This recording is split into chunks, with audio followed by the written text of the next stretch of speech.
Hi guys, it's me, FPL Bomb here. Sorry for the lack of the webcam, it's not been delivered yet, but it's fine. Just auto-selected the team before we did this team selection video, just so that we could get a better FPL ID. Not better, but 4 digits is easier for websites like Live FPL, which I'll talk about a lot over the course of the season. So anyway, it's time to do the team selection. So I think we all know this should be a set in most teams. Bruno Fernandes, that season he's just had, highest point scorer in the game, decent first run of fixtures. Oh, hello. Decent first run of fixtures, no difficult game.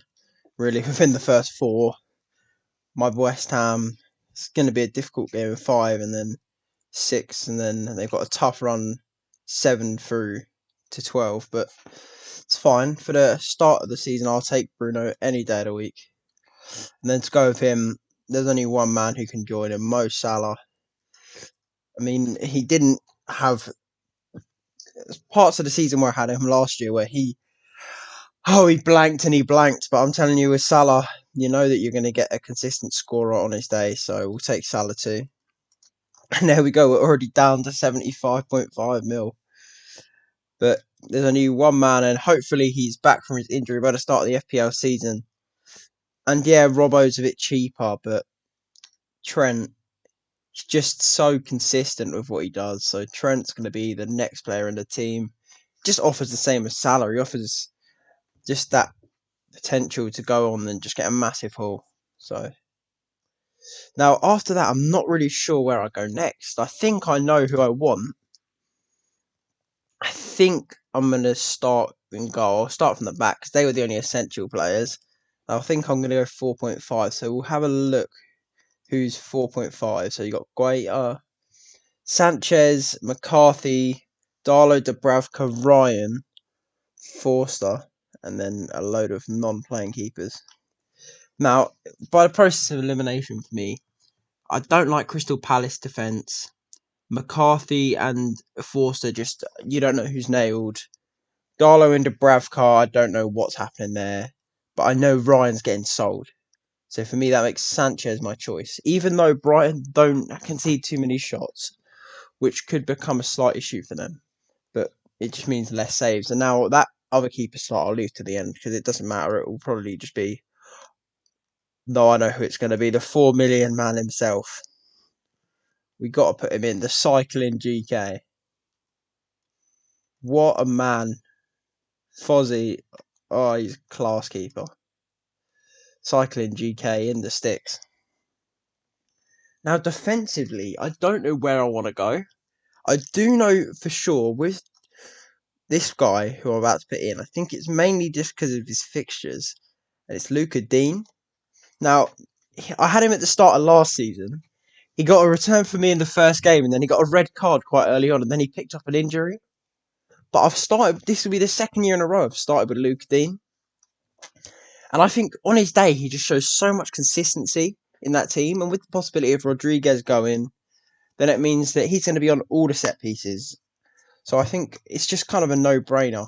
With the run of fixtures he has, let's be honest, really.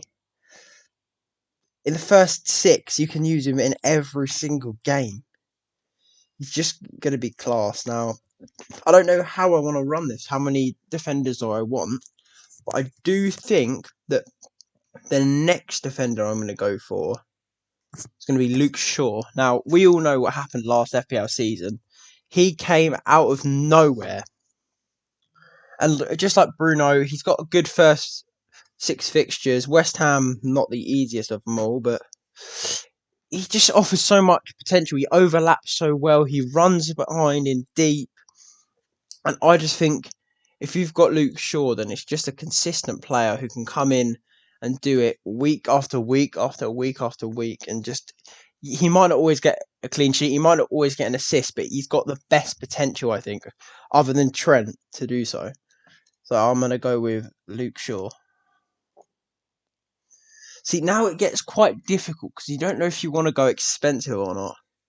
But me personally, I think this defender, for me, he holds a special place in my heart and I just want to get him in my team now.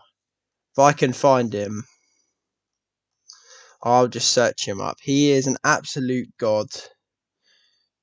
Vladimir Kufal, West Ham icon. He is phenomenal for us. And our run at the start is relatively good. I mean, United and Leicester aren't phenomenal, but they're decent. And I think Kufal just offers... Yeah, Cresswell's a bit more expensive, and Cresswell's on set pieces. But me as a West Ham fan, I just like Kufal. I like the way he plays. I like his running. If any of you are watching the Euros, then you'll know that assist he got for Patrick Schick in the first game against Scotland for his header. He did all of that by himself, and it's just what I like to see in a fullback. Someone who knows the danger area, can put a ball there, and can also just drive. So Vladimir Kufal. Now I'm seeing that money go down bit by bit. So this is all subject to change, and that last defender could be just a bit of fodder.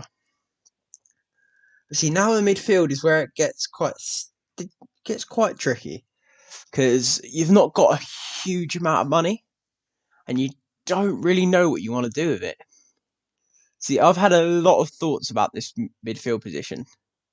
I've thought maybe it could be someone along the lines of Rafinha, or it could be Buendia, or it could be Ismail Sarr. But I'm really not sure. Like, if I go say I pick, don't know, Buendia, say. So if I go Villa, I'll just search him up. If I go Buendia, say, then do I really think that Villa have got insanely good fixtures? Not really. I think their first few are okay, and then it goes to shit. Isn't phenomenal. And then I think, say you go Sarr, then again with Watford, he's got some decent fixtures in and around. Let's say I put Sarr in as well, and then I'm just unsure on. And then say I went Rafinha as for the last one. Then again, Leeds haven't got the best start. Like, they've all got something wrong with their start, whether it's Rafinha in the sense that he's got Man United and Everton. Everton aren't amazing, but he's got Liverpool, Newcastle, West Ham in his first 6. He's got 4 difficult fixtures in his first 6. Or if I look at Sarr and I see 2 decent fixtures, and I think Sarr's the one I'd probably end up going for, because I don't see... He's only got 1 difficult fixture, but with Emi Buendia, look at that runner. He's good first run, but then he's got poor games after poor games. So I think for the time being, I don't think Rafinha is really in my plans. But I don't know who I'd have as that last player in that position. Now, I think someone who I definitely want in this, and I think this might be something that people weren't expecting, and it's Ollie Watkins is my first striker. Now, last season, he was absolutely amazing. I feel like he was so overshadowed. 14 goals scored, 9 assists. He was great. And if you look at his fixtures, Watford, Newcastle, Brentford, he's got goal potential in all of them. And yeah, it might require a transfer out in game week 4, but I think it's a punt I'm willing to take. I think Ollie Watkins is a good shout. But now that leaves me with 23 million. That's not a lot to play with. Now, other strikers, I'm not too sure who I want. I know that I'm thinking Calvert. I'm thinking Dom Calvert-Lewin. Mainly because it's just a beautiful run, isn't it? Calvert-Lewin's got such potential to absolutely run right in this run. I mean, Southampton have not always been the best defence. Leeds, Brighton are okay. Burnley, Villa, Norwich. It's just, you target the fixtures in FPL, and that's what I'm going to do, I think. I think if I target the fixtures with Dom Calvert-Lewin, because I don't really see who else I could think about. Like Antonio, got some decent fixtures, but then Leicester and Man United. And then you've got someone like Wilson, who again has okay fixtures, but can he stay fit? Then you got Patrick Bamford. It's just the fixtures for him. I'd love him, but it's the fixtures up until game week 7. It's just dangerous to have him. But I think then you got players like Richarlison. He's a tiny bit cheaper than Calvert-Lewin, who could go in there and do the same job. Now, I'm not going to have both of them, obviously. I need to make a decision who I want. But then, theoretically, I'll go Calvert-Lewin. But now I've got this. I've got the main players who will probably play, and I might have an extra midfielder or an extra defender, an extra striker. But I think defensively, I think I'd need maximum 4.5 million. And now, when you look at the options, you've got some phenomenal options. Connor Cody. Now, Wolves' defence last season wasn't phenomenal, and he's not got the best run. But Wolves the season before, they had the defence to beat, and they were great. And for 4.5 million for their main player, may not be a fullback, but I like it. Then it's just the thing with Arsenal defences. It was good at the end of last season. It's so unpredictable. I personally couldn't go near it. Too unpredictable for me. And then you've got White. Well, not necessarily just White. You've got White, you've got Veltman, Webster, who are all very decent choices. Because you've got a relatively good run of fixtures. And you've also got Everton and Leicester, who have very decent teams. But you've also got consistency, because you know they're going to start. Burnley, again, I said about it with the possibility of going for Chris Wood. They've just got some questionable fixtures. I don't know whether I'd want to be able to think, I've got to see all these fixtures weekly. And then the same with Ireland, as I said about Bamford and Rafinha. Just fixtures just scare me for him. Like after game week 7 maybe, but they scare me to start. Same with Veltman. Then it just comes to quite a lot of players who I can't see them getting game time, if I'm honest. I mean, Diop and Masuaku might not even play for West Ham, and see there you go. That's who I'm going to go for. If I can see Lamptey get his place back in that team, Tariq Lamptey, what defender he is. I'm going to go for Lamptey. On his day, he can score, he can assist, he makes great runs, he's always progressive with the way he plays. And I think he is an absolutely phenomenal talent that we need to target. Now, here's my question. Do I go for a better striker? Or I'm going to have a look in midfield. I'm going to look at midfield. And I'm going to say I don't want to spend too much in the midfield. So I'm just going to have a little look about some of the cheaper midfielders. I'm not going to go cheap. I'm just going to have a look through the midfielders, see who we like. Because, I mean, Dallas, it's the fixtures. The same with Harrison, the fixtures. Not a big fan of Ward-Prowse and the fixtures that go with him. Souček's just too unpredictable. Palace and Zaha is just not great. I think Grealish is too much money at the minute for me to think about. Eze's injured. He's done that massively long injury that's going to keep him out till next year. Hope he gets fit soon, because he is going to be a great talent one day. I think, if I'm honest, I think at the minute it doesn't really matter who goes here for me. I think if I capped it at, say, 6.5 million, I think I could easily find someone who's good, if not amazing, for this position. So, can't keep, like I've already spoke about these. Trossard, I don't really think he's that good of an option. I think in reality it's going to be someone just to kind of sit on the bench for the time being. At some point it may become a better midfielder, but I think for the time being they're just going to be a bench player. I think there's no way I can find a way to go one striker. So I think if I'm doing anything, I think it will be a better striker. Cavani is a decent shout for who was auto-selected in there while I got my rank. But I think striker-wise, Giroud, what a striker he is. But I think it will be a cheaper striker.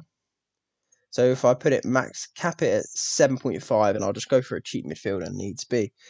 Antonio, it's just his fixtures are alright, but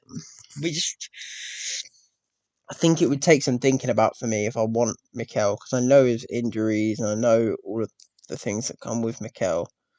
Now, the players I'm very interested in are the new boys. Timu Pukki in that Norwich run of fixtures is a no-go. Now, João Pedro, on the other hand, has got a very okay run of fixtures. But the player I really want is Ivan Toney. Now, those fixtures aren't amazing, I know, but I'm very interested to see how they go. I think he has so much potential. I think I'm just going to give him a go. Because what's the worst that happens? He's a punt. If it goes poorly, it goes poorly. It leaves me with a 4.5 million midfielder. And now most of these guys will just play in the weird positions. They might not play every week. So I think I'll just go for someone I know is locked for the time being. Yves Bissouma. He can score you a long shot every now and then. He's got it in him. I can't believe I'm going triple Brighton off the start. But we know on his day, Bissouma could score, he can assist. He's just going to sit on my bench probably anyway. So there, I think that might be the FPL Bomb first draft complete.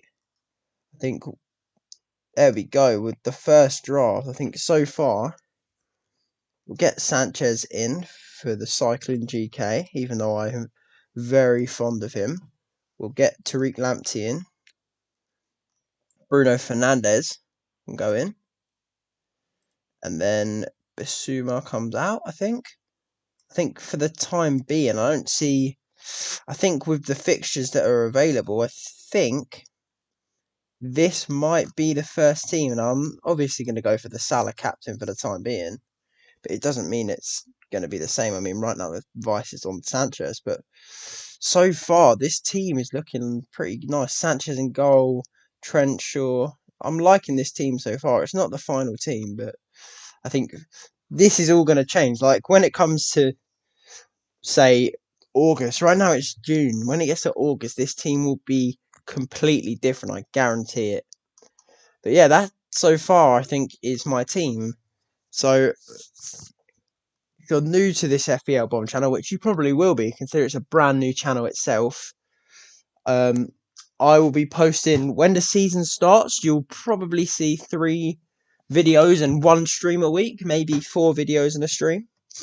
And I'll be doing that week in, week out for you to help you and your fantasy needs, or just if you want to watch someone while you do fantasy based things. Because I know sometimes fantasy gets boring, and even if you're playing it with your friend, you just want some help just to beat them. So if you're looking for any help with fantasy, or if you just want to watch someone talk about fantasy, or just I'll be on Twitter. You can talk to me on Twitter about fantasy. Anything. I'm just here to help you because I'm just playing fantasy for fun, really, with my friends, and I just want to just show you my knowledge of it because I like to think I'm a good fantasy player. I mean, I've had some very decent ranks in the past, so yeah, I hope to see you all back on the channel soon, and I will have a new video up soon as well. So thanks for stopping by, and see you soon.